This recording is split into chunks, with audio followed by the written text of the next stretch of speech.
Okay, hello everyone. Good evening. On behalf of TRCA's Youth Council, I would like to thank you all for coming and joining us this evening and welcome everyone to our special event, Careers in Conservation. My name is Tisha. I'm a Community Outreach and Education Coordinator at TRCA, or Toronto and Region Conservation Authority, and I'll be our facilitator this evening. So I'm seeing quite a lot of folks come in. While we wait for more folks to join us this evening, I'll start by sharing my screen and going through some housekeeping notes.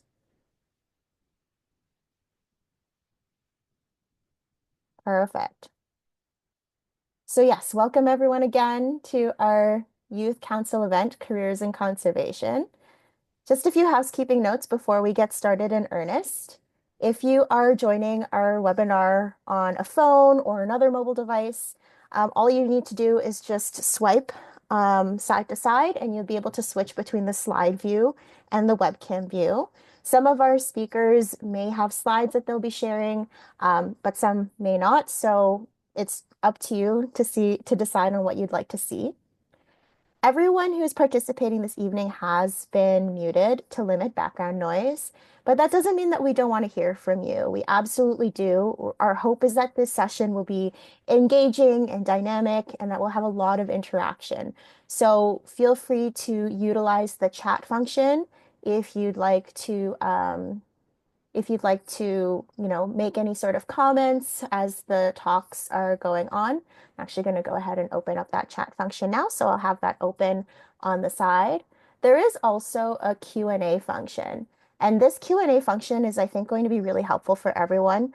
You can enter your questions in the Q&A, and what we'll do is filter those questions to ask our speakers throughout the course of tonight's panel. If someone asks a question, you have the ability to upvote questions that you specifically want to hear answers from. So this is extremely helpful in the case that we don't have enough time to get through everyone's questions, we'll definitely prioritize the questions that get the most upvotes. So if you notice someone has asked a question that you're also curious about, don't be afraid to upvote so that we can prioritize those questions. And then also, before we move on, I just want to let everyone know that this webinar is being recorded. We are going to post the recording on the TRCA Youth Council website after this event, and we can share a link to that webpage and a follow-up email to everyone who has joined us this evening so that you know where to look for the recording. Okay. So before we get started, I would like to acknowledge that even though we are geographically dispersed in this online environment, we are, wherever we work, live, and gather on traditional Indigenous territory. And when we start with a land acknowledgement at the beginning of an event like this, really what it is for us is an opportunity to reflect on ourselves, reflect on our relationship with the land, consider what our relationship is with the original caretakers of the land, of course, and then also reflect on what our own intentions are for gathering here today. And when I deliver a land acknowledgement, and I ask you to reflect on these things, I think it would be really disingenuous if I didn't share my own reflections as well. And so this is how I like to um, incorporate that personal touch into my land acknowledgement. So, as I mentioned at the beginning of our webinar, my name is Tisha. I was born in Toronto or Toronto, and I was born from immigrant parents. So my parents immigrated to Canada in the 90s, and I'm very privileged to be here. I think about this a lot, how grateful I am to the Indigenous peoples for their continued grace and generosity in sharing the land with families like mine, because I wouldn't be here today without that. Today, I'm coming to you from Richmond Hill. This area is a traditional territory of the Huron-Wendat, the Mississaugas, the Haudenosaunee, and the Anishinaabeg. And the treaty that was signed for this particular parcel of land is collectively referred to as Treaty 13, which was signed with the Mississaugas of the Credit, and the Williams Treaties of 1923 signed with multiple Mississaugas and Chippewa bands. I do also want to acknowledge that these lands are also the traditional territories of many non-human living things who are our relatives. So I'm thinking about the trees and the wildlife that we share this land with. Um, if you think about it, they have also been equally impacted by the arrival of settlers here on North America, here on Turtle Island. And so um, they should also be considered since we are sharing this space and all of the beautiful things the land has to offer with them. I am very grateful to have a strong relationship with the land. In particular, I spend a lot of time exploring the Rouge River watershed, which is where I live. And these are the lands that, um, I know and that know me in return. The photo that you see on the screen is actually one that I took while I was hiking along the Rouge River, actually last December. And so it's one of my favorite places to be. This is where I feel the most connected to the land. And this connection to the land is something that's not unique to me. I think all of us here have some relationship with the land that we call home. This is where I was born. This is where I connect with my family and friends. This is where I learned so much about how the world works. And I am so grateful to be here. And with that gratitude, I hope to give back to the land as much as is given to me. And I think that if you're here today, you probably feel the same sense of shared responsibility. That's why I initially sought a career in conservation myself. And I think this might be the reason why so many of you are here today to learn more about how you can turn this passion for the environment into a fulfilling career. So I'm really excited that you're all joining us today. Um, our speakers this evening will share their experiences and share their knowledge and wisdom to hopefully help you, again, turn that passion for the environment into your next job or your career. Um, so that's sort of our intention for this evening. I do also want to acknowledge that TRCA, the organization that I work for, um, our mission is very much the preservation and the protection of this land. We're very grateful to have the opportunity to work with land and water resources in this region. And we, of course, respect the history and diversity of the land. We're grateful for the work of many Indigenous peoples who are the original caretakers of this land, and we humbly acknowledge our responsibility and and our ability, the privileged space that we hold to respect Indigenous perspectives and elevate Indigenous voices. So you'll notice on the bottom of the screen there a link to native-land.ca. It's a really great interactive map tool that will allow you to learn a little bit more about the Indigenous territories and treaty lands wherever you live. So I invite you to explore that link and learn a little bit more so you can make a meaningful step towards truth and reconciliation. Okay, so before we jump into it, I do want to start with a little bit of an introduction to TRCA, which is the organization that I work for.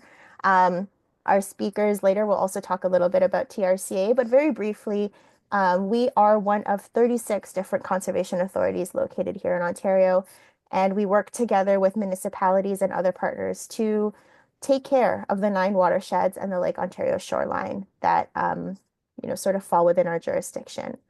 So a lot of the work that we do is to preserve and protect the land, improve wildlife and plant habitats. But we also encourage people of all ages to get out and enjoy nature for their own health and well-being. So there's a lot of things that TRCA does. You'll learn a little bit more about them later. And we're really, again, grateful to have the opportunity to make a difference in Toronto and the surrounding region. I also want to introduce you to the Youth Council very, very briefly. TRC's Youth Council is designed to give young people in the Toronto region, a way to come together to identify issues that matter the most to you and to give you the tools that you need to take real action. We have a few goals to first build healthy communities through improved connection to green space and nature. Every community is different and every community has different needs. We want to, but we know that overall, a stronger connection to nature generally leads to better health and well-being. We also want to inspire and empower youth. You young people have an enormous stake in the long-term health of our environment. And we just want to provide a space where young voices can have meaningful discussions about sustainability and conservation. So that's the Youth Council. We're really excited to welcome you this evening. And a lot of the work that we do is to create opportunities for youth to explore environmental issues in entertaining and engaging ways. So I know I've done a lot of talking. Just really quickly, this is our agenda for this evening. So we're starting with, of course, our opening remarks, some housekeeping notes, and our land acknowledgement. Then we'll go into a quick icebreaker quiz activity. And then we'll be joined by Ian Kennedy, HR Senior Manager at TRCA, to give a brief presentation that includes some tips and tricks that you could use, when you go through a hiring process at TRCA. We'll take a quick break before we introduce our panelists. Our panelists are Katya, Michaela, and Aziz, and they'll speak to us about their own sort of experiences and how they got to the positions that they are today, and have plenty of time for questions, um, which you, of course, are welcome to ask. All right, and with that being said, I want to start with our icebreaker. So basically what we have prepared for this icebreaker are a few questions that uh, to sort of test your knowledge about TRCA and maybe some of our hiring practices. So our first question, just to get everyone warmed up, is going to pop up on your screen really shortly. And it is, when was Toronto and Region Conservation Authority, or TRCA, first established? So there are a few options there on the board. I'm seeing answers slowly trickle in. We'll give everyone maybe 12 more seconds to throw in their answers before we share the results. Okay, so a few more seconds here. Maybe I'll count down. So 5 more seconds. 4, 3, get your last minute answers in. 2, 1. Okay, I'm ending the poll and sharing the results. It looks like a majority of people are guessing 1957, and you would be correct. So 65% of you were right. TRCA was first established in 1957. And we were established to enhance our region's natural environment, protect our land, water, and communities from the impact of flooding and other increasingly extreme weather events, which are Ontario's leading cause of public emergencies. So great job, everyone. That was our first question. Our next question is going to be about how many municipalities we work with. So you'll see here on the screen, TRCA works with a lot of different jurisdictions or municipalities. How many do you think TRCA supports? Remember, TRCA stands for Toronto and Region Conservation Authority. So again, give you all a few moments to think about this before we close the poll. It looks like we've got a lot of answers coming in. Okay, we'll count down in 3, 2, 1, ending the poll and sharing results. Okay, again, a lot of votes for this third option, 9 municipalities. And that's really great. The correct answer, though, only 27% of you got it right. We actually support 21 different jurisdictions or 21 different municipalities. 6 of them are upper tier municipalities, so larger municipalities like the City of Toronto, Durham Region, Peel Region, York Region, and then 15 lower tier municipalities. So we represent almost 5 million people in Ontario. Great job. Lots and lots of people who work with TRCA, which is fantastic. Okay, another question. Here at TRCA, we have 8 unique divisions. You'll see on your screen there are 9 of them. So one of them does not belong. Are you able to guess or figure out which one of these nine does not belong. I don't think I mentioned specifically my division, but I think you could probably guess. Um, but yes, out of this list of nine, one of them does not belong. I know there are a lot of options to read through, so I'll give you folks a little bit extra time. Okay, maybe 10 more seconds. 8, 7, 6, 5, 4, 3, 2, and 1. Okay. We've got some really keen folks in the audience today. It looks like people considered either corporate services or energy and transportation. And the correct answer is energy and transportation. That is not a TRCA division, but the rest are. So we have 8 unique divisions within TRCA, and everything else listed here, aside from energy and transportation, is one of them. So I think Ian, as part of his presentation, will go through those a little bit more.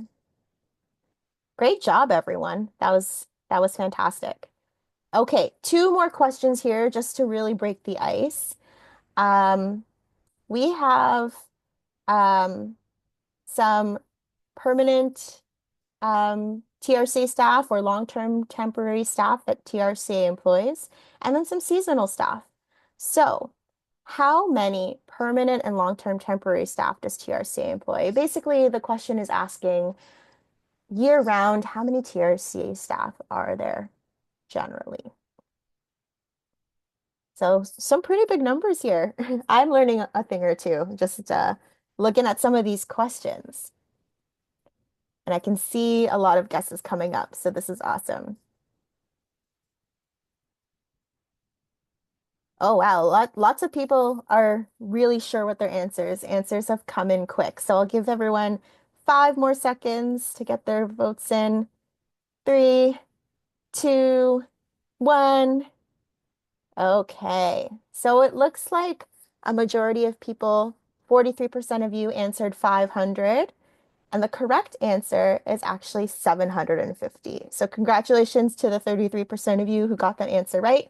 TRCA does employ approximately 750 permanent and long-term temporary staff, which makes us the largest conservation authority in Canada.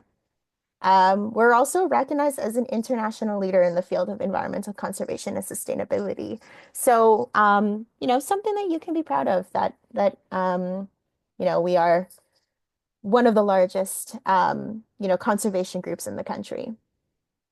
Okay, and I think this might be our last icebreaker question, one that you might be curious to know. So we talked about our permanent and long-term temporary staff at TRCA, but can you guess how many seasonal staff TRCA hires every spring and summer? So as you can imagine, because a lot of our work happens outdoors, a lot of our positions are tied to the seasons. And so once the weather gets nice, there's more work to do, and therefore we need to bring in more seasonal staff. So, how many seasonal staff do we bring in every year? Okay, I'm seeing some of the answers trickle in here. We'll give everyone 10 more seconds to put in their votes. 10, 9, 8, 7, 6, 5, 4, 3, 2. Oh, last minute vote there. 1. Okay, ending the poll and sharing the results. A great spread. Um, And it looks like the winner here with 55% was 350. I am very excited to report that in addition to the 750 permanent staff, we hire approximately 500 entry-level positions every year to support our spring and summer operations. That's 500 positions coming soon. So TRCA does hire a lot of students and new graduates during these seasonal hiring periods. And a lot of these postings are actually up right now. So majority of these postings do go up in January, February, and March of each year. So of course, keep an eye on our careers page on the TRCA website for more information. Great job, everyone. Thanks so much for participating in our icebreaker quiz. I hope you learned a little bit more about TRCA and our organization. What's next on our agenda is I'm actually going to turn things over to Ian, who is a senior manager of human resources at TRCA. Um, and he's going to talk to us a bit about TRCA career opportunities. Great. Thank you very much, Tisha. And thank you everyone for joining us today. It's a pleasure to be presenting to the group. And I thought that quiz was really cool and interactive. And I do hope that everyone did learn a little bit from that because it's a good segue into what I'll be talking about today, which will be TRCA career opportunities. But before I get into that, I'll just give you a little bit of information about myself. I'm Ian Kennedy. I'm the Senior Manager of Human Resources, and I've been in the HR profession for over 15 years. And I've worked mostly in the municipal sector at the City of Toronto, at the Municipal Property Assessment Corporation, and obviously here at the Toronto and Region Conservation Authority, all within the HR field. So I do have extensive experience working in the municipal sector. So with that, we can move on to the next slide, and I can talk about some of the different careers that we have here at TRCA. And Tisha did a great job outlining all the different divisions that we have. So we have those 8 unique divisions at TRCA. And within those divisions, we actually have 200 unique job titles that we actually have people working in. And you can think about those 200 jobs sort of fitting nicely into those 8 divisions, but they all sort of fall into a category of a job. And so when you think about the different categories of jobs that these 200 unique jobs fall into, that's what this slide's really displaying is we have a lot of jobs that sort of focus in and around the environmental scientists and biologists. We have environmental technologists, technicians. We actually have engineers, so certified engineers, certified city planners or planners, teachers, community outreach and education coordinators. We have arborists, so we actually have people that are focused on, protecting the trees, maintaining the trees, inspecting trees, climbing trees, and cutting trees to make sure that they maintain their health. Those are the arborists, right? A lot of people don't even think about those types of jobs that we have at TRCA. So we do have a very, very broad range of jobs. We also have more corporate focused jobs like IT professionals, communications and marketing, financial professionals, as well as facilities and asset management professionals. And then obviously we have HR professionals as well. So a very, very wide range of careers that you could get into at TRCA. And this is just a sample of what some of those could be. On the next slide, this is just a snippet from our careers page. And so if you were to actually go click on the link, and I think, Tisha, we're going to be sharing the presentations at some point after the presentation today. Okay. Yep. Yep. Yeah, so as soon as you have the presentation, that's a hyperlink. You could click on the link, and it will actually take you directly to our career site at TRCA. And on this site, there's a lot more information than what's displayed on this slide. This is just a sample of some information that you'd be able to learn more about if you were to go to that website. There's also additional information that you can find out about our board of directors, about our leadership team, about TRCA as a whole. There's so much information you can access through that careers page. But then these specific items also identify sort of the benefits of working at TRCA. We're always looking for great candidates throughout the year. I think Tisha had sort of identified the number of staff that we hire, 750 permanent, full-time, and long-term temporary staff. In addition to that, we're also hiring seasonal staff. So with that, we can move on to the next slide. And here with the seasonal staff, we hire more focused positions that are really helping out during the spring and summer months to really help with those critical operational projects that we need to get done in the warmer months to make sure that we can meet our mandates. And so we hire a lot of crew leaders. The crew leaders actually oversee a small crew, and they provide direction to those field staff or other crew members to make sure that the jobs are getting done efficiently and effectively. And then we have field staff. We hire a lot of field staff in the restoration and infrastructure team, as well as in the DES team, not as much in the DS, but we do hire them there as well. And this is a position that's really in the field doing a lot of the hands-on restoration work that we do at TRCA. We also run camps for kids. So we have a lot of camp counselors. That's actually in Tish's group, which is the education and training division, as well as lifeguards. We do have two pools at our conservation areas. And so we need to staff lifeguards to make sure that everyone's able to use our facilities safely. And then we also have facility maintenance staff, and so they're across our different conservation areas, and they do things like cleaning garbage. They do maintenance of brushing the walkways. They also do maintenance on some basic maintenance on some of the equipment, and operate some of the equipment as well to keep our different properties in good shape. And then we have visitor experience or customer service type positions where people are greeting visitors that come in, providing some basic information about the site. And this is part of the 500 seasonal staff that we hire every year. So this is an example of those types of jobs that we're looking to hire. It's really important to contribute to TRCA with seasonal jobs because it's a really good way to get into the organization, especially when you're just starting off in your career or you're a recent graduate or you're just looking to get into the environmental sector. You get a lot of exposure to a lot of different areas within TRCA by coming in as a seasonal employee.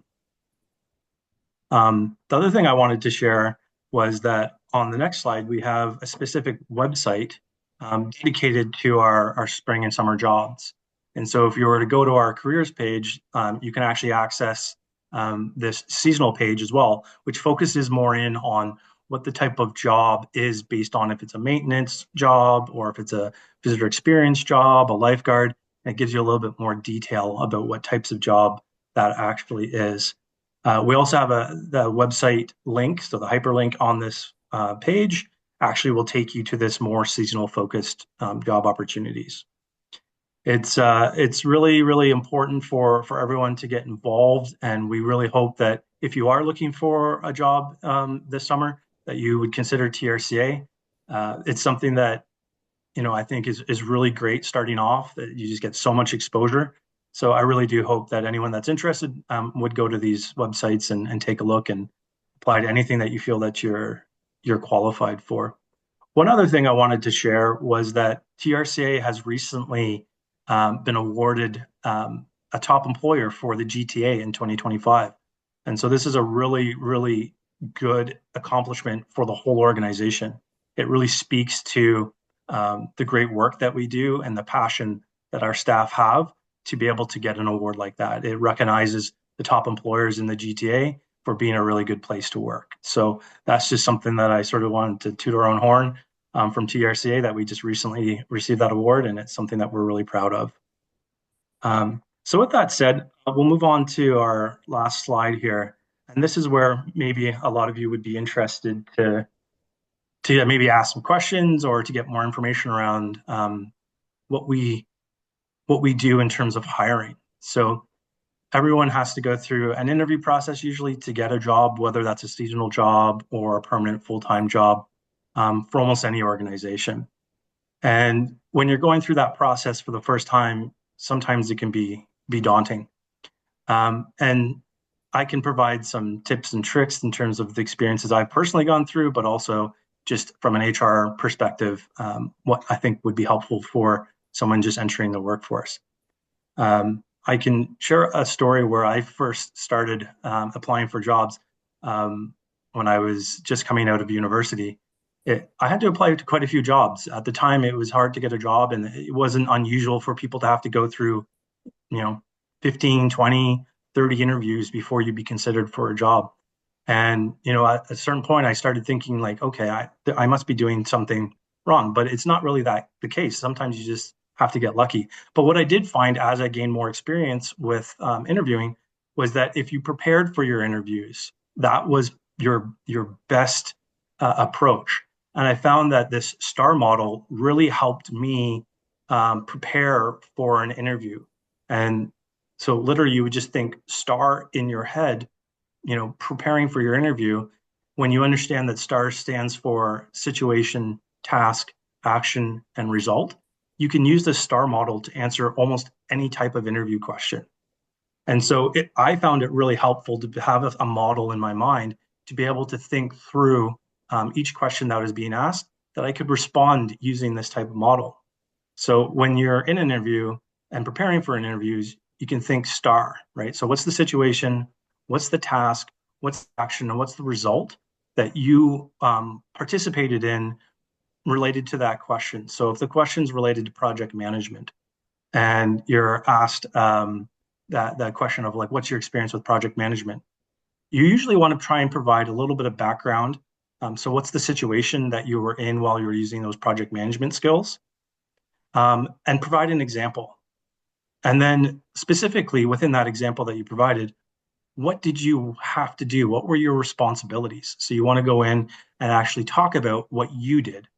Using the word I in an interview is really good as opposed to we, because what you want to be able to do is really identify what you specifically did. What were the tasks that you performed that allowed you to accomplish that project or excel within that project? And then the actions. So, what were some of the specific accomplishments that you achieved in that project or in that example that you provided? And what was the ultimate result? So, did you complete the project? And did you complete it well? Did you get any kind of feedback? Did you get an award? Providing those types of things in an interview really helps the interviewers understand what your actions led to. The other thing that I get a lot of questions around, well, what happens if, you know, I was involved in a project and I did a lot of great work and I thought I was doing a really, really good job. I got a lot of positive feedback, but the end result wasn't what I had hoped for. And, some of the best responses I've received as an interviewer are those examples where someone was able to articulate that they did all of these great things to help a project move along. But for whatever reason, the final outcome wasn't what they had hoped. And they've been able to articulate that to me. But as part of their response, they also talk about what they learned from not being able to get that positive result or the result that they were hoping for. Because what that does is shows that, that's reality. Sometimes you do your best work and the ultimate there's barriers or there's different things outside of your control that just weren't allowing you to achieve what you wanted to achieve. But by being able to explain what you learned from that situation, it shows an employer and it shows an interviewer that you're able to take that information and learn from it and grow from it and continue to do better in the future. So that's just something to keep in mind when you're thinking about the results that you're or the examples and the result that you're going to be articulating um, during the interview process. And I find that the STAR model in general is just a very good framework to help you move along in an interview process. So with that, I can hand it back over to Tisha. If there's any questions or if anyone had anything that they wanted to ask me about the hiring process at TRCA, I'm happy to spend some time answering some questions right now, Tisha, if there's time in the agenda for that. Yeah, we do have some time. So thank you, first of all, Ian, for sharing this presentation. Even myself, I found it very useful for maybe the next time I'm in an interview. We did have a few questions come in our Q&A, and this is just a reminder to everyone joining us today that if you do have questions for Ian, this is a really rare opportunity, a special opportunity to ask HR related questions about TRCA to a senior manager. So feel free to put those in the Q&A. But we did get a few questions. So to start, and maybe this is something that you can, that could sort of segue into like how to properly read a job posting. But Sure. there's a question here about are specific qualifications outlined for each job opportunity? Yeah, they are. So where you would want to look within the TRCA job postings is under the major responsibilities section and the key qualifications section. The major responsibilities really outlines the core tasks that you need to perform within the job.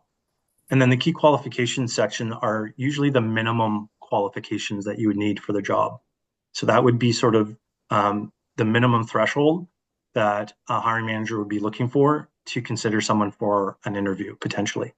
That's the minimum. If someone is able to demonstrate that they meet much more than that, that's where, if we get 200 resumes, you might only have 5 or 6 people interviewed if there's only 1 or 2 vacancies. So that's how that process works in terms of reading a job posting and how that translates to an interviewer selecting people for an interview. Okay, great advice. So yes, you'll be when you're reading a job posting, you're looking for those key qualifications and trying to demonstrate that you, you know, you have those qualifications in your cover letter or resume. On a related note, cover letters, are those still recommended when you're applying for a job? Yeah, I think it's an underutilized tool Mm, by candidates, to be honest, because I think at a time, over the last 15 years, people just said it's not that important. But where they are important is that cover letter really allows you to articulate who you are and what you can bring to a position in a full sentence structure. And so people are able to gauge sort of what your passion is and how you are perceiving that opportunity. So I think it is an underutilized tool for a candidate to really show what unique skill sets they can bring to that position. awesome. Great advice. So everyone here should be polishing off their cover letters and working on those templates. We had a really great question in the chat here as well. If you were someone who, for whatever reason, could not get a degree or diploma, let's say it was just financially inaccessible to you, but Hmm. you were able to you have a lot of work experience in a related field, like maybe horticulture, Hmm. or you are able to demonstrate a lot of self-learning. How likely are you to be considered for a seasonal position or even something maybe more at a more senior level? Yeah, for a lot of the seasonal positions, it's, do you have a diploma or degree or related experience? So really do look at those qualifications. Not everything requires a degree or diploma. A lot of it says or related experience, especially for those seasonal roles. So I wouldn't necessarily worry about that too much. For some really specific jobs, like an engineer, right, you have to have not only a degree, but you have to have a PEng, a professional engineering certificate. So some of the jobs, they have very, very specific qualifications that the organization wouldn't be able to sort of compromise on. But where there are opportunities where we don't need that level of formal education, it is specifically outlined in the qualifications. And usually the terminology is or related experience. So if you see anything that says or related experience, then if you don't have those specific educational qualifications, by all means you could definitely assess your work experience and see if it's still a good fit for you. Yeah, that's great. So there's the key phrase to look out for in our job postings or related experience. And I guess that's where the cover letter comes in handy because then you can speak to how your experience is related and how it demonstrates that you're qualified for the position. So that's Yeah. fantastic. Oh, a lot of other questions are starting to come in now. So we'll continue, Ian. Sure. Um, are there summer positions or opportunities for high school students who are not yet 16? Um, Almost all of our positions require you to be 16 years of age, and Mhm. that's more of liability and legislation associated with some of the roles that we employ. So, yeah, 16 is the minimum age for almost all of our jobs. Okay, good to know. Maybe personally, I'll plug that we do have volunteer opportunities that could be, depending on the position or depending on the opportunity, could be applicable for for students as young as 14. So maybe while we're in our break later after this Q&A, I'll put the link in the chat for TRCA's volunteer opportunities. Yeah, and the volunteer link is actually on our careers page as well. So if you Oh, actually great. go to our careers page and scroll all the way to the bottom, it says volunteer opportunities, and then it will bring you to the page of our active positions there as well. So it's sort of a catch-all for anything related to getting involved with TRCA. Perfect. Oh, and I see Jessica, who is one of the coordinators for the Youth Council, has put that link in the chat too. So thanks so much, Jess. Fantastic. Okay, there's a couple more questions that have come in, so we'll try to get through as many of these as we can. Um, someone wants to know more a bit about more about the interview process.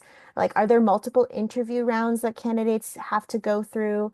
And is there, certain qualities or skills that stand out the most?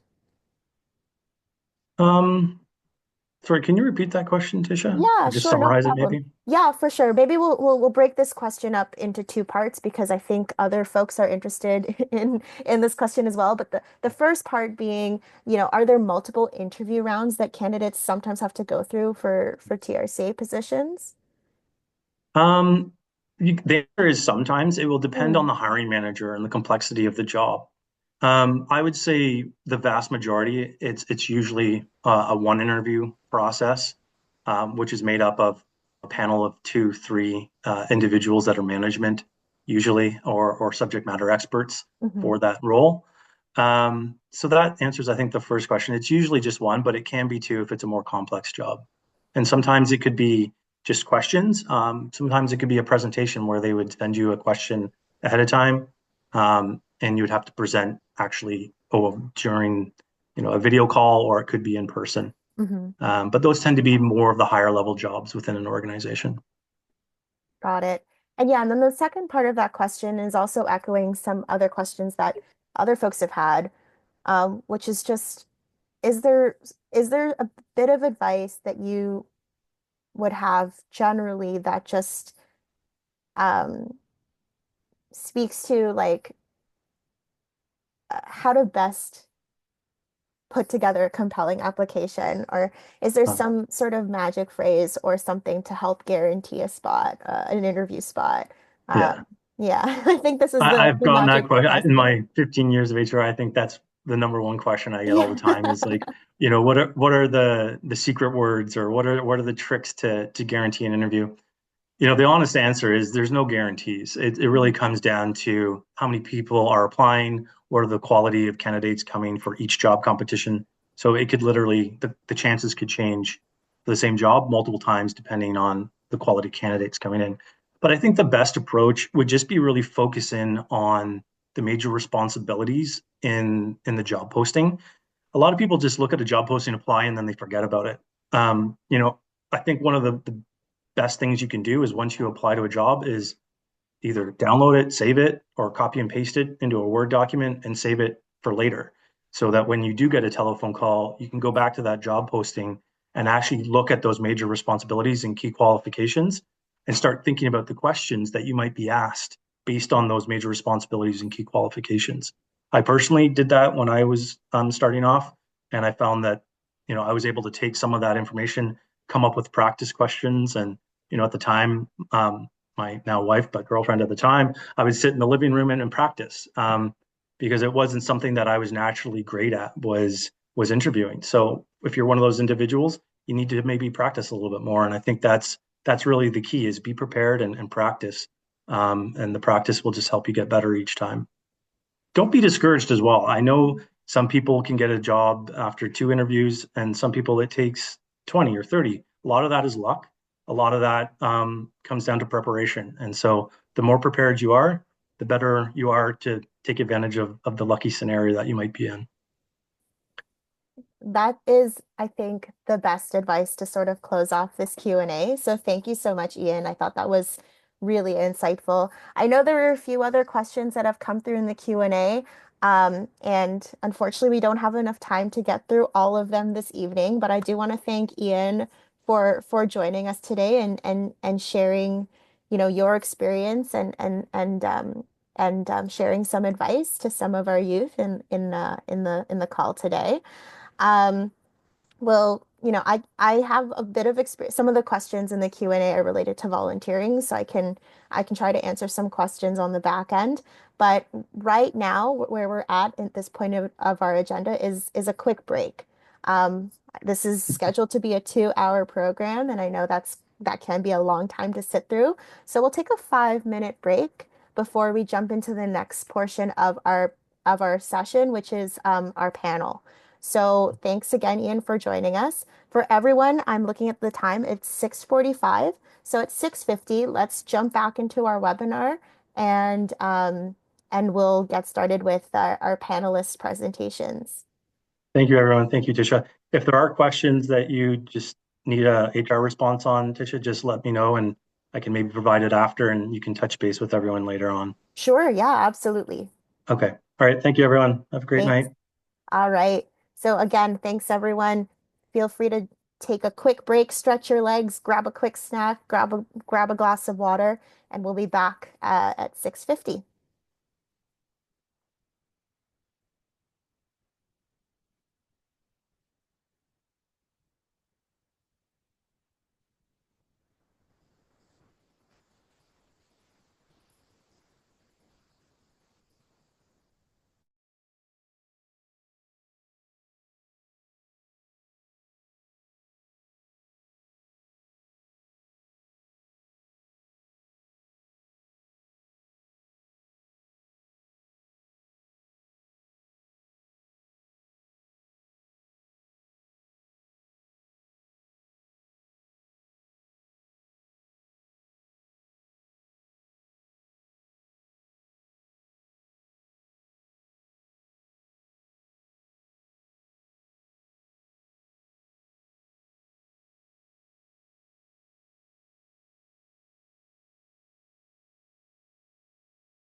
Okay, everyone, I hope you all got a chance to stretch your legs, take a sip of water, grab some food. I know this is typically around dinner time, and I don't want anyone hangry in our in our webinar chat. So hopefully this you were able to take advantage of this short break.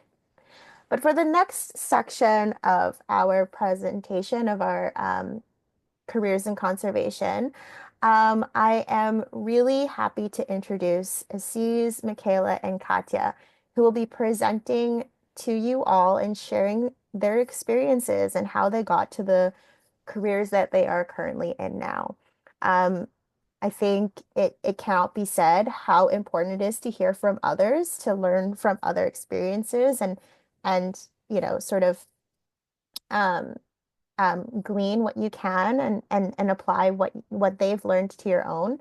So so during our panel presentations, our panelists will share who they are, what their current position is, what they do, what their day-to-day looks like, and some of the background that got them to where they are today. So we'll start our panel presentations with Katya, who's a GIS technician with the Ontario Land Trust Alliance. Did I get that right? OLTA. Perfect. Awesome. So I'll throw things over to Katya to start. Thank you. So I do have some slides. Just give me 1 second. Perfect. Maybe while you're pulling that up, I'll just acknowledge again that there were a few questions in the Q&A about volunteering. And I do think that we'll probably hear a little bit about volunteering from some of our panelists at least. So we'll leave it to after to answer some of those questions. Can you see just the slide? It looks great. Yes. Okay, great. All right. So my name is Katya. I use she, her pronouns. And as Tisha said, I'm the GIS technician at Ontario Land Trust Alliance. So I support OLTA's land conservation and reporting programs by using GIS and lots of data analysis. I will go over what that entails shortly. You may be wondering, well, what's GIS? So you've likely seen it in action in other fields outside of conservation. So perhaps you were watching public health data during the recent COVID-19 situation, or maybe you were watching the last federal election, or on the news, you have real-time emergency response information. So I thought I'd give a very brief technical overview of what it is I do. So GIS is a computer system for capturing, storing, clearing, and displaying geography-based data. So GIS combines location data, where things are, with descriptive information, what things are like. And this provides us with patterns, spatial relationships, and geographic context. So the objective of using GIS is to map features on the Earth's surface. We can simplify a version of reality or conceptualize something from the real world, like mountain ranges, rainfall patterns, locations of invasive species, etc. So through the use of different software, I can then combine data from different sources and make maps and layouts that are visible. As I mentioned at the top, I'm responsible for the creation and delivery of GIS data to support OLTA's programming. So this includes protected area and species at risk work. I help directly with our land trust members to support their work as well. As the GIS technician, I use commercial software to support our programming, which then in turn directly supports nature conservation and stewardship on the ground. And this map shows an area of operations of our land trust members. So the work I do, and just a brief list of what it is I do. So I collect property data and information about surrounding areas to report about the site. I create property data for our partners if they need it. I can create surveys and forms for my colleagues who go out and do field work, and then we manage the field data on the back end. And we assist our members in reporting to a big database that the government has, the Canadian Protected and Conserved Area Database. Just to very briefly show what that is, it contains the geographic data on marine and terrestrial protected areas across Canada, and this supports Canada's national and international biodiversity targets.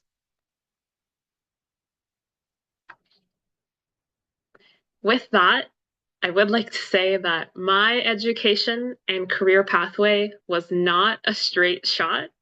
I did not know I wanted to do GIS or conservation until I was in university. So in high school, we all have to think about what are we good at? What do we want to do? So I originally applied to engineering and applied science programs. I was admitted into U of T's arts and science faculty, where I decided to pursue maths and physics. And then until my second year, I realized I don't really want to do multivariable calculus anymore. So I had a shift in my interests and I had to rethink things that I enjoyed doing. So I'm very thankful for the Faculty of Arts and Science for being very flexible because I was able to rethink what it is I like doing. And so with that, I recalled in high school, we all have to take Canadian geography, at least in the TDSB, in grade 9. And my school also offered Earth and Space Science in grade 12. Those were two courses that really stood out to me as a teenager. And then I did my volunteer hours at the Evergreen Brickworks, which is this outdoor urban nature park in the East End in the Don Valley system. So that influenced sort of my outdoorsiness. So with that, I graduated from the University of Toronto with a double major and a minor in Earth Systems, Physical Geography, and GIS. On the left here, you can see me and my classmates out in the field. This was during COVID, so hence the masks. And we did some soil digging out at the scientific reserve that the university has. After undergrad, I went on further to do a certificate in GIS for environmental management. I learned lots of fancy geomodeling skills and really tightened up my GIS skills. So I was lucky to grow up in Toronto with lots of access to nature, and the desire to pursue conservation-based work for me came from my academic experiences. So these experiences ranged from seminars on the environment that my professors had to field courses such as KSR on the left or Deep River at the bottom, and lots of lab work. At the top, you can see after we dug up all that soil, we brought it back to the lab, and here we are testing it. The same can be said about my GIS education. So here is a screenshot of one of the very first assignments I had to do. It was looking at outdoor green spaces in a certain kilometer area of Toronto. It's very bold, it's a little grainy, but I think compared to my capstone final project, looking at flood risk in the Don River watershed, education came through. So what's it like in conservation after only being in it for about a year and a half? What feels challenging is being the only one who cares or is interested in the environmental sector. So for example, I'm the only one in my family who works in the sector. So any news about climate change or, for example, the green belt scandal felt like a second job to inform those around you. But on the other hand, the rewarding aspect I find is that the conservation community is really tight-knit. And I think our team at Ulta, the work we do brings us together, and I really admire that. So we're working towards a common goal of biodiversity and protecting Ontario lands. And on top of that, we're not alone. There's other organizations whom we communicate with and do similar work. The last thing I wanted to show is I pulled this map from the TRCA website. So I did not create it, but props to the GIS tech or analyst who created this at the TRCA. This is a map of the 9 watersheds in the jurisdiction that was introduced at the top. And some things I learned from a GIS tech. As you can see, the legend only has 3 things, right? So you have the Greenbelt boundary, you have TRCA properties, and you have Rouge National Park. But there's lots of things here that provide geographic context. So even if you're not from the city or you're new to Toronto, what else is displayed? So you can see our municipal boundaries. You have Toronto, York, Durham, Peel is hidden under my text box. You have conservation authority jurisdictions such as Lake Simcoe and Kawartha. You have the TRCA jurisdiction, which are all the watersheds in dark gray. You've got your major roads like the Gardiner Expressway or the 400 or the 407, and even Pearson is shown on this map. And that's a little bit about me and digital cartography.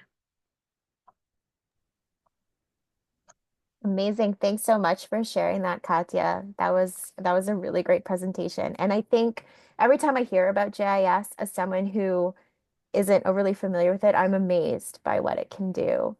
Um, I know we have 2 other panelists coming to speak. So what we'll do is we'll save all of our Q&A questions to the end because I imagine some of the questions that might come in for Katya could also be asked of Aziz and Michaela. I put a note in the chat for everyone, but as our panelists are presenting and questions start to come up, if you want to ask a question to a specific panelist, let's say I have a very specific GIS related question that you want to ask Katya, feel free to just mention in your question that this is a question for Katya and then ask. So that way I know at the end when I'm facilitating the Q&A which questions to direct to which speakers. Otherwise, I'll just assume your question is directed at everyone. Thanks again, Katya. Our next speaker is going to be Michaela, who also works at Ulta and is a species at risk specialist. So someone in a different area of Ulta than Katya is to share a different perspective. So I'll turn things over to you, Michaela. Wonderful. Thank you, Tisha.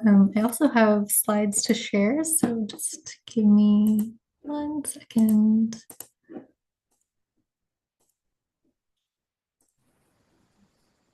Can everybody see the slides okay? Yes, it looks great. Awesome. So hello and good evening, everyone. As Tisha mentioned, my name is Michaela. My pronouns are she, her. And yeah, I'm really excited to be here this evening to share with all of you a little bit about my career journey, how I got to where I am, and what my current role involves. I know when I was starting out in the field, I found it very helpful and inspiring to hear from other individuals that were further along in their career journeys, and be able to have the opportunity to learn what experiences they had that really helped them develop within their own careers. So yeah, a little bit about me. As you can probably guess, I am a pretty big nature enthusiast. I'm sure many of you that are here today are as well. I really enjoy being outside and continuously learning about the different ecosystems and wildlife that inhabit those different areas. And also, like many of you, I'm sure, I'm very passionate about ensuring that those natural areas and wildlife remain protected and are able to survive far into the future. Yeah, a lot of those things really tie in nicely with my current role as species at risk specialist. So before I dive into what that role entails and what my day-to-day life looks like now, I do think it's important to talk a little bit about my career path and key experiences that have really helped me to get to where I am today. So kind of similar to Katya, it wasn't actually until my 3rd year of my undergraduate degree at the University of Guelph in zoology that I even considered a career in the conservation sector. Growing up, I always had this really deep appreciation and interest in nature and wildlife, but it was never really presented to me as a possible career option. So I really excelled at math and science, and that mixed with my love of animals meant that veterinarian was pretty much presented to me by everybody as what I should do, and it sounded fun to me. So I latched onto that and I was like, yes, I'm gonna go to vet school. That's what I want to do with my life. And I did work and volunteer in vet clinics and humane societies in high school and throughout some of my undergraduate degree and really enjoyed it. But as I got further and further into my studies and was exposed to different courses in ecology and lab work and field work and to different career options that aligned with some of my passions, um, I felt that vet school maybe wasn't the path that I wanted to go down. So I decided not to apply for vet school that year, but I did know that I wanted to do more school either way. And at this point, I was pretty confident that what I wanted to do was in the environmental slash conservation sphere side of things. So I took a year off after my undergrad to figure things out and ended up applying to U of T's 1 year course-based Masters of Environmental Science program, specializing in conservation and biodiversity. This program was very networking focused, which was very nice. So during this time, I had the opportunity to network with a lot of professionals in different areas of the environmental field. And I also immersed myself in different volunteer experiences with different nature-based organizations like Friends of the Rouge Watershed and my local conservation authority. And one of the key reasons that I had actually chosen this master's was because it had an internship component attached on to the end of it. And I thought that would be a really great way to get some firsthand career experience. Um, and it worked out really well because I ended up doing my internship with ULTA. I was originally in the role of program assistant, working on our climate action work at the time. And I've been lucky enough to stay on with the organization and develop a lot of skills that led to my former program coordinator role and now into my role as species at risk specialist. And I've also had a lot of opportunities to take different professional development courses and training, such as TRCA's Monarch Teacher Training and a Reptile and Amphibian Survey course, and also TRCA's Young Conservation Professionals program as well.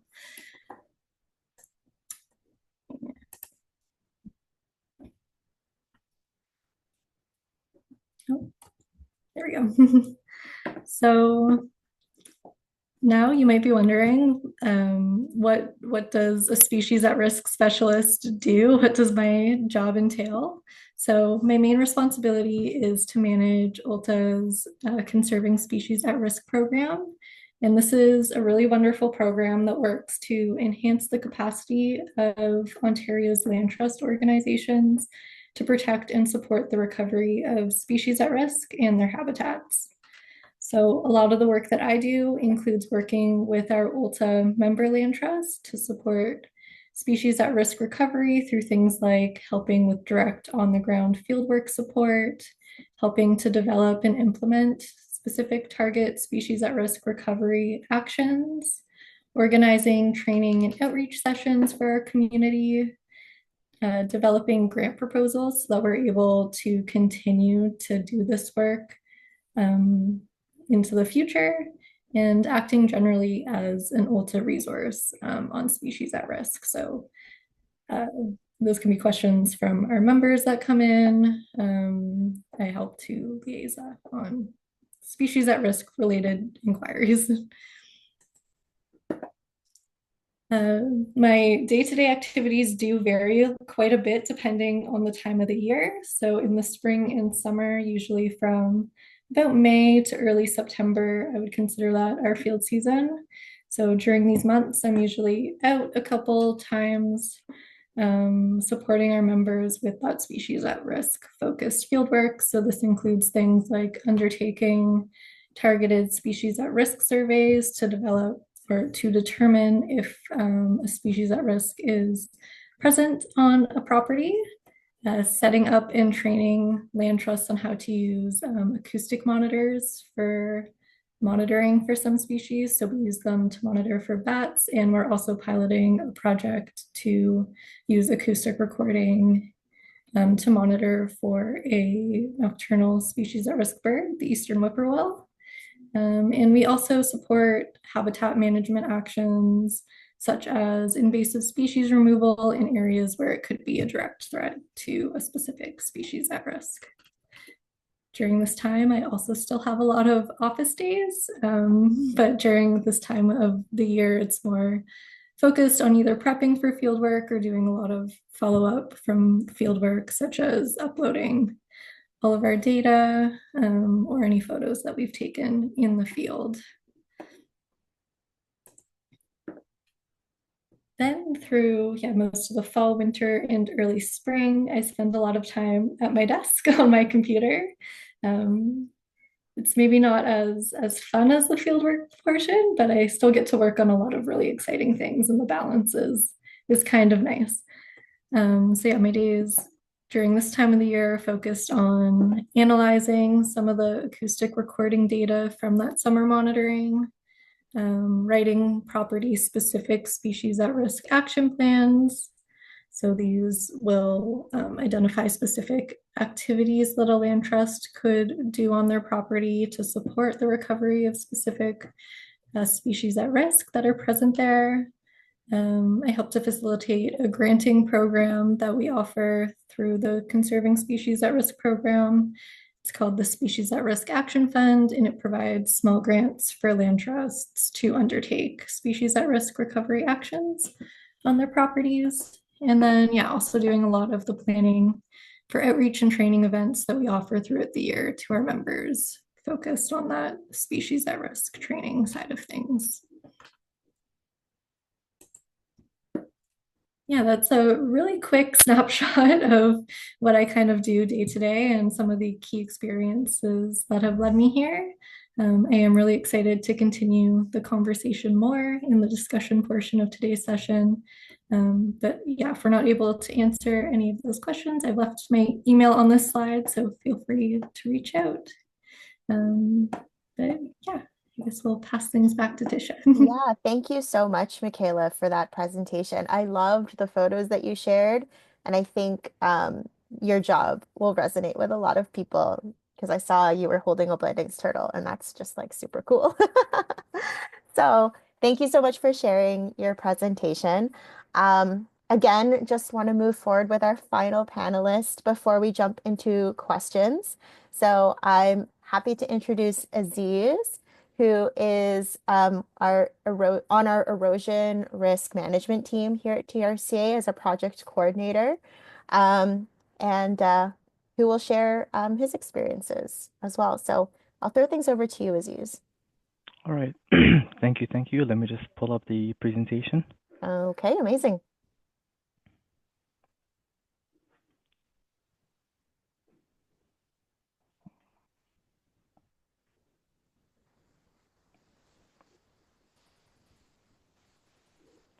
All right. Let me know when it's clear.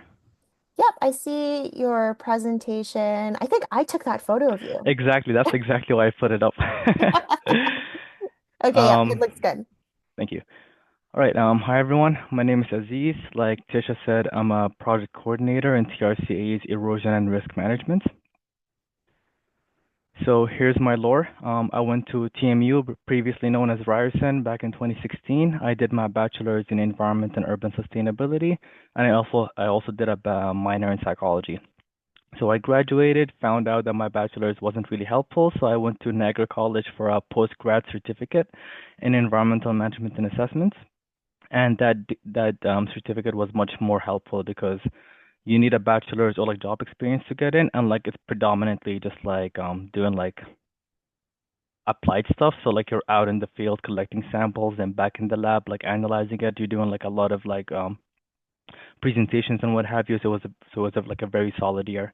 I graduated from that, and then I joined TRC's Ravine Youth Team, which Tisha was handling at the time, and it was a great experience. Once that wrapped up, I found a job at Lake Simcoe and Region Conservation Authority doing erosion hazard monitoring, and that's what led to me joining TRCA's ERM like the following year. Um, and Tish, I don't know if you remember this picture as well. I do. Oh my goodness, I remember that. You found that, right? Yeah, like, and Yeah. then I was asking you like, oh, what is that? And you were like, oh my God, I don't even know what this is. And we had to look it up. Good times. Yeah, so what inspired me to get into the environmental sector? And honestly, like, I just like nature ever since I was a kid. I grew up in the Middle East, so it was just pretty much sand all around me. So like as a kid, I was always watching stuff like National Geographic, Steve Irwin, Zay Frank One, and TRZoo on YouTube because they're just incredibly funny and like they provide like nature information in a very digestible way.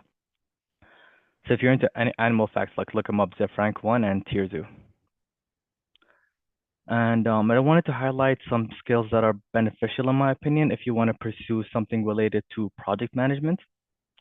So first and foremost, you need to be really good at facilitating and communicating because in project management, all jobs are different. You're always going to be like communicating with different bodies, different types of people. So you need to be like good at like being succinct, like delivering information on time and like other relevant stuff. And also it's very important to know how to navigate friction. Like sometimes you'll want to like get things done at a certain time, but environmental factors or like a permit or like waiting for like a response from someone will delay things. Or sometimes you're engaging with the public and like they have opinions on stuff related to the environment. So you need to know how to like communicate that adequately. And of course, because like I said, project management projects, they are always different. So you always need to be like ready to learn and like open to learn, seeing new things. So, what experience had a significant impact for me? Honestly, like in a nutshell, it was just field work. When I was in my bachelor's, there was a lot of in my bachelor's there was like a lot of like research, a lot of reading papers. But what I found like most helpful, at least for me getting into conservation authorities, was doing field work. So back at TMU, my senior research project was about doing a benthic sampling study, which honestly was incredibly fun. You go out to the field, you collect samples of those little critters that live underneath creeks, and then you come back and analyze them and write a report on that to assess stream health quality. And also, so once I wrapped that up, and in the ravine team, actually, like we had a day where we shadowed the TRCA team that did that. So it was like very nice to like kind of get a refresher on it. And also in my like I said before, in my postgrad certificate, it was predominantly just field work. So you were just like getting that muscle memory down, like knowing how to like interact with the elements out there. It was a very good experience. And also, last but not least, my fall season working at erosion hazard monitoring at Lake Simcoe. It was pretty much drive an hour up to Barrie, be out in the field for like 7 hours in and out of creeks. Honestly, it was gorgeous because you just saw all these like fall colors. The weather was like pretty temperate, so like you weren't too cold and you weren't too hot. Honestly, like amazing experience. If you see the job posting, I heavily recommend it. And also, the best part of the job for me, like currently at ERM, it's the variety. Like rarely are two projects ever the same. And in this presentation, I'm going to highlight two projects that we covered up back in 2024. So this is a project site that we had in Northern Etobicoke, and in ERM, a lot of our projects are first flagged by the erosion hazard monitoring team. This one was first flagged in 2013 back in that July storm. And in project management, some projects will take years before anybody like even does anything like physical on site.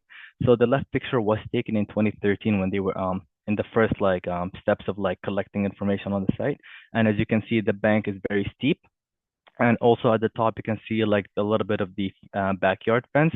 So because there's like an outfall on the opposite bank, and every time there was like a rain or a flood event, water will just gush out and like slowly erode the bank. So the fencing was at risk. And for us to do works, like we need to know like how much does the erosion progress every year and is the property at risk. So once that was discerned, we started doing the works. Even though it was first flagged in 2013, I joined the role in 2022, and I think we started construction in September of last year, and it then wrapped up in November. So the construction itself doesn't take much time because our project size are pretty small, like a few properties to like one property, but like it's just the red tape that like delays things. And sometimes like someone joins the role, they like look at the project and like they stay for a couple of years, then they quit, and then someone else takes up, and now you're like, oh my God, I gotta learn all this again. And then the picture on the right is like the afterwards. So we made the bank less steep with a revetment with armor stone, and we plant. I don't know if you guys can see them, but there's a lot of like live stakes, which are like little plants that we planted in between the rocks. So this was done in like fall. So all this planting hopefully will take up after the winter, and the roots of these plants will help like stabilize the armor stones even more. And if you look near the bottom right corner, you can see like three giant stones that are in the middle of the creek. The intention of these stones is to like to act like a miniature waterfall to slow down the water flow, because the faster the water flows, the more it can like erode the sides of the bank. So we want the water to be like very slow, very demure, very mindful, which is very great. And this other project is this other site is in Black Creek. So the city of Toronto, they came in, they did the works for the culvert, which you see on the right. They broke it down and they renovated it. And their scope of work also included like working in the channel, but because they're like good at civil engineering, they reached out to us. They were like, you guys are the tree huggers, you guys do the channel work. We said, say less. So the left is the before photo. The creek was very deep, and like before, the banks are like very steep, and also because like there's a lot of like every time it was very flashy because there's a dam upstream, so every time the water would overflow, it'll just make everything mushy, especially with how there was like a trail on the left side of the image, like maybe 4 or 5 meters away. So if like the rain was heavy and like you come in the next day, like the entire trail will be mushy and like not very nice to walk on. So we came in, first of all, we did a sequence of 2 riffles and 2 pools. So riffles essentially is like a shallow part of the stream where there's like a lot of little like stones to help control the water flow. And then pools are like, just like the name implies, it's like a deeper section where the water can flow down. So the intention of these is to like control the water flow. And additionally, we created a buffer zone, as you can see on the right, like this little piece of land with like all the rocks and dirt. It doesn't look pretty, but that's because that was like a week after construction wrapped up. So what you can't see in the image is like all the terrace seeding, which is like a nice way of saying we got a hose and just like sprayed a seed mix all over it, and that will pick up hopefully in the springs. So we're gonna come back after the winter, take a look at it, see if the plants like all stabilized the place and made it look good, and that's pretty much the project. So in project management, the hardest part of the job is wearing so many hats, because you have to like reach out to like everyone who's like involved, get all the permitting, do all the documents. So I only have one head and there's too many hats to wear, so it gets kind of hard. So I did like a little like step by step, but like kind of vague because it depends on the project, on like there's so many different factors. So first you identify a site. It could either be like someone calling us like, hey, my backyard literally fell into the creek yesterday, or erosion hazard monitoring saying, hey, like this went from like a low priority to like a high priority like within a year. So like you guys might want to look at that. Or the city, like the previous project, can say, hey, like we have this project, but like can you guys do the creek section? And then see if you have the funding, and then ascertain whether involved persons want the work. So like sometimes you have a project that's behind or like near or like adjacent to like a private property, and sometimes it could be multiple properties. So like if one of them says, hey, like I don't want to. So essentially, if there are like private properties, we go to them with an agreement like, hey, we will do the work. We just want you to like help us out with like access or like anything else. And if one of them just says no, like everything just stops there because we need the consent. And then develop like requests for proposals and other relevant documents. So request for proposal is document where you say, hey, we have this piece of work. We want like an entity with this like skills or abilities to do this for us. And then acquire an engineering firm to develop the designs, which basically means like drawing like what they think is a good solution, and then we pick the one that makes the most sense for us. And then acquire permits and approvals. It could be like internally or like from different the relevant municipalities or even like ministries of the provincial government. And then also we got to be aware of like nesting and migratory windows. So like whether there's like a species at risk, or let's say like it's nesting season for some birds or like migratory season for some birds. Like these things will affect like any physical work that happens on site. and then obviously assess whether construction can be done internally because TRCA has its own construction team, or like if it needs to be outsourced for like whatever reason. And then if I had the chance to do anything differently in my career, what would it be?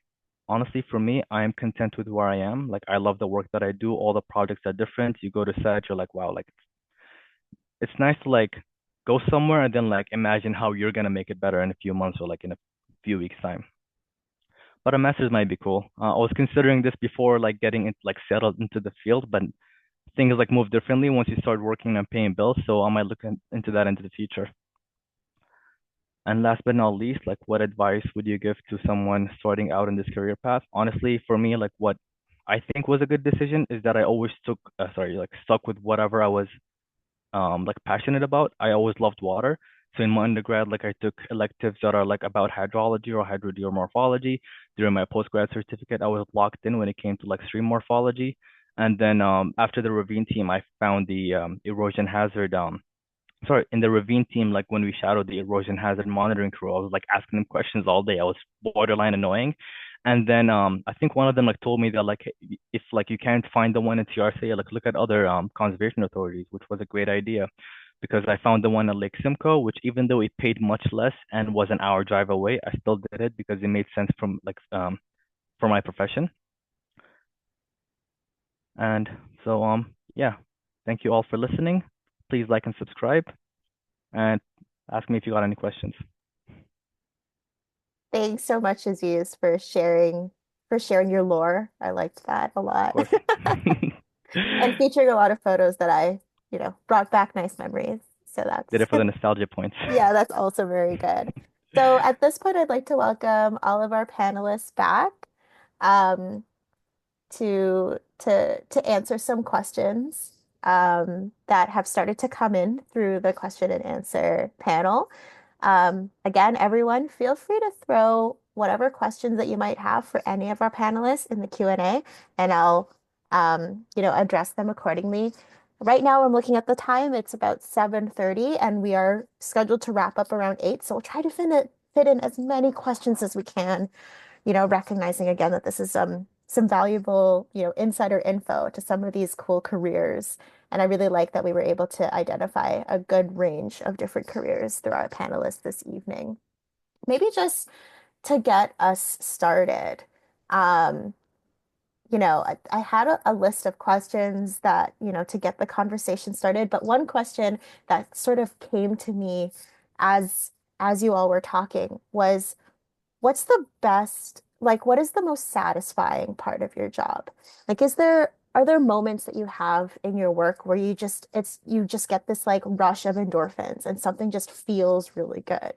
So I'm posing this question to everyone. Um, is there anyone who wants to start? I can jump in. Yeah, Yeah, sure. So actually, I have two answers to this question. awesome. So the first is very related to the species at risk surveys that I do. Hmm. When we're trying to determine if a species might be present on a property. More often than not, you don't actually find the species that you're looking for. So when you do find a species at risk and you're able to confirm its presence, it's like the best feeling ever. And the other one is I'm really lucky with my role at Ulta that I get to, like, we're an umbrella organization that serves a bunch of land trusts throughout Ontario. And in the summer, I'm able to go out and do field work with a lot of our land trust members. And it's really, really nice being able to connect with the staff within those organizations and spend time with them and learn about the different conservation initiatives that they have ongoing in their organizations and just see how passionate everybody is about the work that they're doing and all the amazing things that they're doing to protect nature. Amazing. Thanks for sharing that insight, Michaela. Katya, Aziz, same question. What like moments in your day-to-day work just like give you those feel-good feelings? Katya, I see you're unmuted yourself, so you can go Yeah, I mean, I first. was just about to jump off Michaela. Michaela is lucky to go out and do field work. I don't get to do that as often. But on a similar note, it's the small impacts that come through. So we have an annual conference that our organization organizes, and you do the work, the product goes out, a report is written. Sometimes you may not hear about like an end result. When you're able to meet with someone that you worked with later on, be like, oh, I remember you did this thing. Or it's nice to put a face to a name. Then you realize that the work you're doing, is important. It's valued to the community members that we help out. And then additionally, on my end, it I get a little boost when I know, let's say a map I make goes into a report and then the report goes off and we get funding or, something successful happens. That's usually, that's a good sign because especially with government policies nowadays, and I'm sure Michaela can relate to this, it's nice to actually get approvals as fellow nonprofits, that's the number one thing you need nowadays. Hmm. Yeah, thanks so much, Katya. You're so right. There's so many small moments where you recognize like even small impacts can make a difference in the people that you work with and the projects that you're working on. And particularly, I think in this sector, it feels extremely good because the work that we're doing, I think, matters. Aziz, I'm going to throw it over to you. What aspect of your job gives you the best vibes? Honestly, like it's been consistent and it's just the site visit after all the work is done Yeah. because you spend like 7 or 8 months like preparing everything and like bringing like all these people together to work on a project and like it gets into construction for like 4 months. You have people complaining, oh like there's so much noise, or like there's so much dirt. And then like once it wraps up, like everyone is happy and everyone's like, oh my God, like you guys did so much. Like this is a little bit like farther from where I work, but I have coworkers that like focus mostly on like parks and like trails. So every time like they renovate a trail and like the TRCA like posts about it on like Instagram, and then suddenly everyone is like not opposed to it anymore. And like it's just nice to like see that shift to positivity afterwards and like feeling like you did something good for like people around you. Hmm. Mm, Yeah, absolutely. And I can imagine that I can totally believe that reaction just based on the before and after photos that you were sharing. The impact is incredible and so visual. So yeah, I I can believe you when you say that must feel so good after a project wraps 100%. up. All right. Looking at the Q&A, I see a few questions for Michaela regarding your master's degree. Fun. I saw you mentioned you got the Master's of Environmental Science from U of T. Actually have that same master's as well. So I saw that on your slide and I was like, oh, cool. We're from the same program. But yeah, some of our attendees are wondering, how important is it having a master's degree or some other post-grad degree to getting a job in the field? Um, you know, uh, and were you considering other programs from other schools besides that master's at U of T? Yeah, that's a great question. In terms of how important a master's degree is, I do think sometimes it's presented as being something that like you need to have to excel in this field, and I really don't think that's the case at all. I know lots of other professionals in the field that have done college degrees or just have an undergrad degree, and they're amazing at what they do. And yeah, I personally think sometimes it makes more sense to go and get those technical skills somewhere, Hmm. whether it be through work experience or volunteer experience, rather than going towards the master's side of things. I do think there are some valuable things to having a master's degree, depending on where you want to go in your career. If you want to go to academia, like into academia and research, then yeah, having a master's degree is pretty much required. But in terms of like working in the applied side of things, I don't think it's necessary per se. Hmm. Hmm. Yeah, thanks for sharing that perspective. You briefly touched upon volunteering, Mhm. and Again, there were quite a few questions about volunteering and whether that makes you an appealing candidate for a job. Do any of you have any comments related to maybe your volunteer experience and how valuable it was? Open floor to any of our panelists to answer that question. I can just to start off, and this doesn't relate to my current job, but perhaps just like food for thought for others.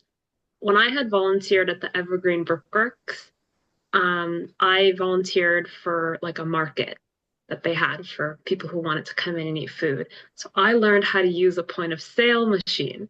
That was like the first time I'd ever used it. And that helped me get a part-time job when I was in university. So I worked at the local bookstore. And because I learned how to use a point of sale, I was able to use point of sale at the bookstore. And then the experience that I got working with managers, taking on leadership roles, helped me get my current, well, I started as an intern, but then my current job with Volta. So small skills you can get at a volunteering role can definitely help out. Like I'm not using POS now, Mm-hmm. but it was a good stepping stone into jobs you want to pursue later on. So yeah, don't downplay volunteering experiences too. Absolutely. Yeah, that's a great like way to describe and tell a story behind how valuable volunteer experience could be. And if I could interject with a little bit of volunteer advice, as someone who works with volunteers in my current role, your volunteer experience will only be as valuable as you make it. So you could volunteer for an organization and just show up when you're needed and not take any initiative and just help out, do what's asked of you. Or you can take a volunteer experience, recognize it as a way to grow and a, a space to learn and make the most out of it. Use your volunteer experience to create connections and network with the people that you're volunteering with. Maybe I would imagine you'd volunteer for an organization that are interested in. Use that, like leverage your position as a volunteer to get in touch with other folks of that organization and learn a little bit more about the work that they do. Um, connect with your volunteer coordinator and make it absolutely clear that you are trying to gain experience for a job, and ask for advice. And I think because you're volunteering your time, your volunteer coordinator would be more than happy to, at least I would, be more than happy to support you on that journey if you make your intentions clear right from the beginning. So, um, if you are volunteering, I highly recommend, leveraging your position as much as possible because you're donating your time to an organization that needs your support. Um, and so you should absolutely leverage that. Any other comments about volunteering? That's my own little volunteering plug, given that I work with volunteers a lot. Nope. Okay. There's quite a few more comments are starting to come in, more questions. I like this question a lot. For jobs that require you to be outside in the environment a lot, what does your job or day-to-day tasks look like in the winter? Um, so I know Michaela touched upon this really briefly in your presentation. Um, did you want to comment or Aziz or whoever? I know Katya, you're not in the field all that much, but I can talk about this for a little. yeah. So when I did the erosion hazard monitoring job at Lake Simcoe, it started from September all the way to late November. So I recall the last 2 weeks being like below zero and it was very snowy. I won't lie, it will suck.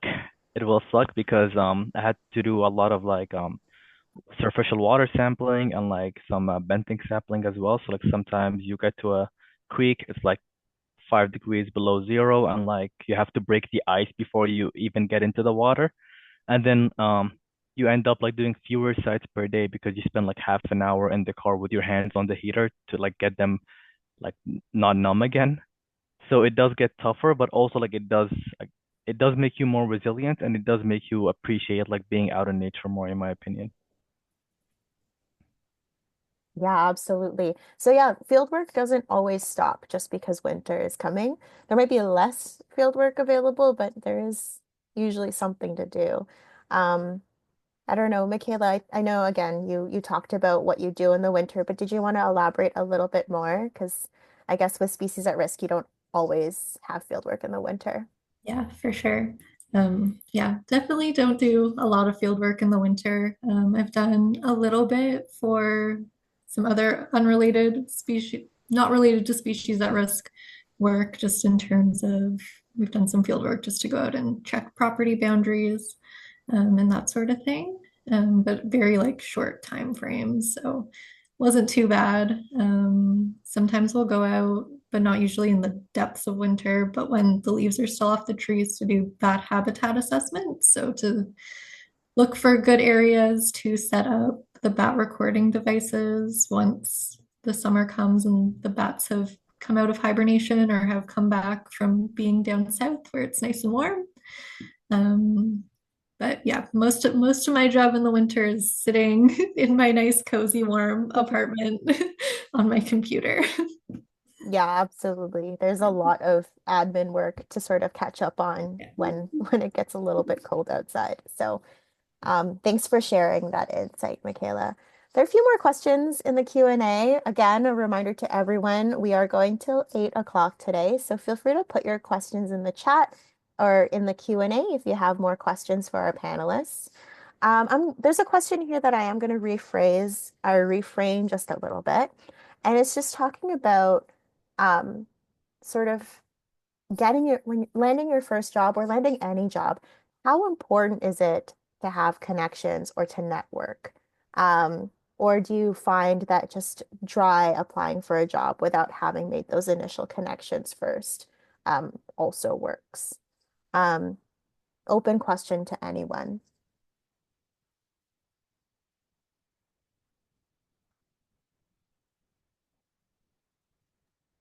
I mean, Mhm. I will be honest, and not to spook anyone, but I spent a little over a year dry job searching, Mhm. before I had landed an internship with Ulta. My internship, unlike Michaela's, was just through one of the government's Youth Horizon programs. So I would keep an eye out for those. But um, I did not have a referral for a job. So I had references, which I think are important Mhm. in the process to have managers and maybe teachers that know you fairly well. Um, but yeah, for me, it was applying online. Ian said at the beginning, having a strong cover letter. I really focused on my cover letters to be like, here's my portfolio. I can do these types of mapping and habitat distributions, right? Whatever the skill set that they want, try and advertise for that. But yeah, that's just sort of my experience. Mhm. Yeah, thanks for sharing, Katya. Yeah, maybe I'll just chime in like a little bit in regards to this question. Networking and expanding your professional network using tools like LinkedIn um, to reach out to folks in the sector, I think is very valuable. Um, I think it was Kata who mentioned it, but the conservation sector in the community who work in conservation is a tight-knit group. We are small. So, um, if you can make connections with people who work in the sector, um, and network, I think there is an immense value to that. Speaking on behalf of TRCA, um, you know, job referrals is not something that we do, given that we're a public entity and our hiring process is and our like sort of our what's the word I'm looking for? Policies surrounding hiring are very strict and specific. We have to give equal opportunity to all applicants who apply. So it's not necessarily about who you know. Um, when you're applying for a job at a not-for-profit organization or an organization that is uh, in the public service or in the public realm. With that being said, you can gain a lot of insight from your network. So having a strong network and networking with people will just mean that you put forward stronger applications naturally. Um, so it's not, again, not about who you know and who can get you what jobs, not that necessarily, but the more people you know, the better you'll be for it because you'll be able to put together and gain some advice and put together some really strong applications. So I hope that answered that question a little bit. Um, okay.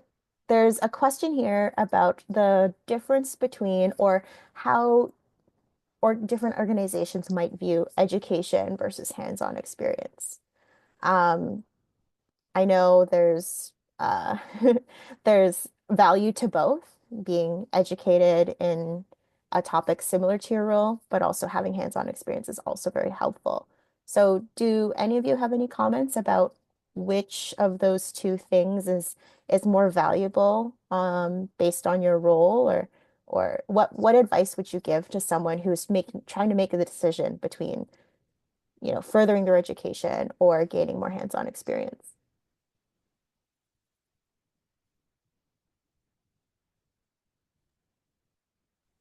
I can offer like my 2 cents, and Hmm. in my experience, it's been more so like hands-on experience over like what you know. Or but then it depends. It could have just been my experience because back when I was at TMU, it was just a lot of like research papers, a lot of writing reports, which doesn't really translate to what you could end up doing in the field. So I guess it also like depends on what you want to end up doing. This is why like I spoke highly of like my postgrad certificate because it ended up like almost every single course in it ended up being like 1-to-1 with my current role. So in that degree, like we did, like I said, sampling, and then I also did like a lot of RFPs. So now in my job, I do RFPs once again. We did like phase one environmental site assessments, which you end up doing in project management in ERM as well. So like it really depends on where you want to end up and like what kind of I guess field experience the job you're looking at requires, I think. Yeah, definitely. Oh, Michaela. Yeah, I can jump in and Hmm. add something to this as well. So I've done a little bit of hiring for a few positions at Ulta in the past. We typically hire a conservation and restoration technician to support some of our field work over the summer.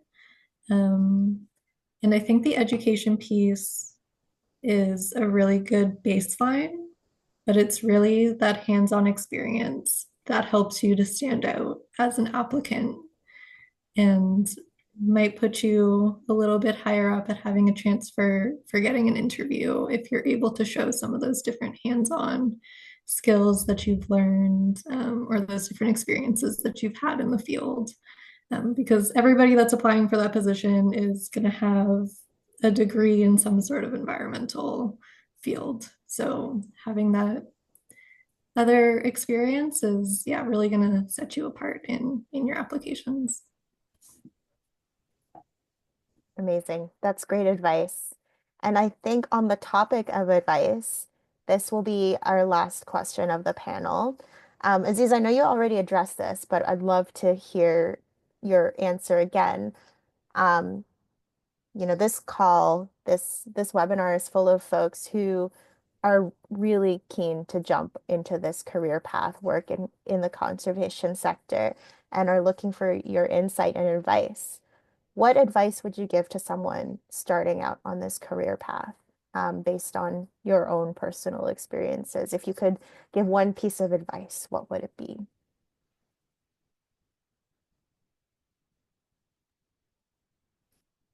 Aziz. Honestly, I think like really use cover letters. Even Mm-hmm. like I've noticed that because like a lot of my friends now like graduated and started working, and a good chunk of them like struggled when they weren't using cover letters because oh like I can be more efficient with just resumes, just like spreading them out. And also the other tip that I learned is if you look for keywords on LinkedIn for like the jobs that you want to get into, and then once they do show up, go on that company's career page and like bookmark that. So then like every day you can check in like oh what new job postings they have because sometimes like out of like when I have a minute or so I go on TRCA's career page and like it gets updated like very frequently. So like just keep those career pages open, always keep an eye out, don't just stick to LinkedIn. Mm-hmm.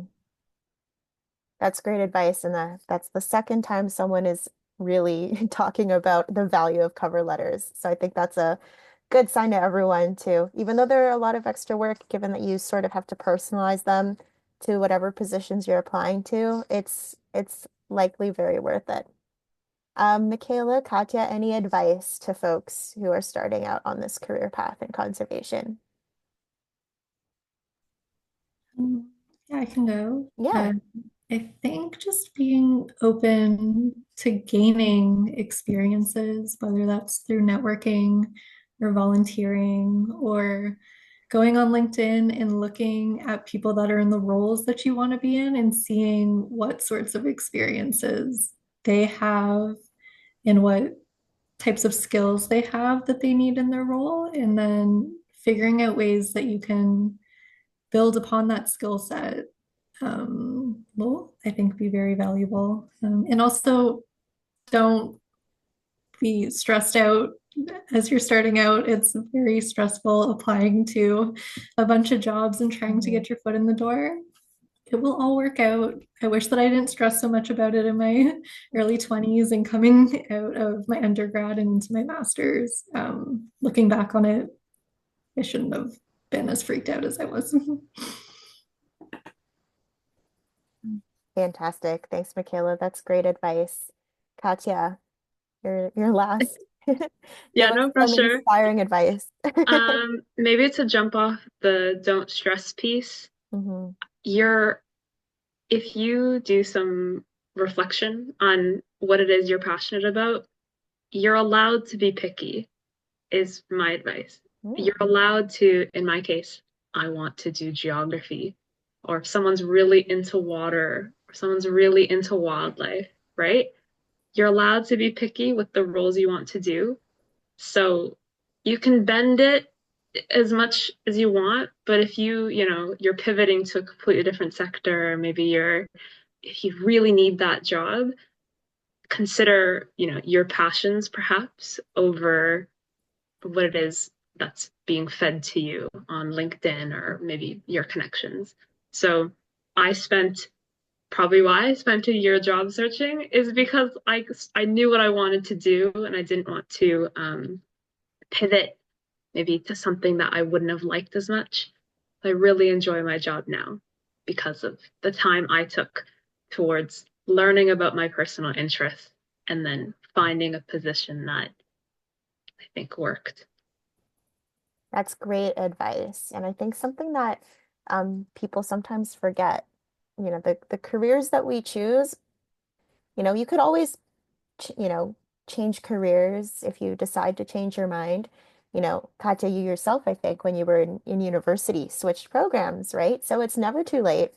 But at the same time, too, if you know what you want to do, don't settle because this is, you know, your a majority of your life will be spent working. And so wouldn't you want to be doing something that you enjoy if that's the case? Um, so with that, I want to say thank you so much to our three panelists, Katya, Michaela, and Aziz, for sharing your experiences and giving advice to our event participants today.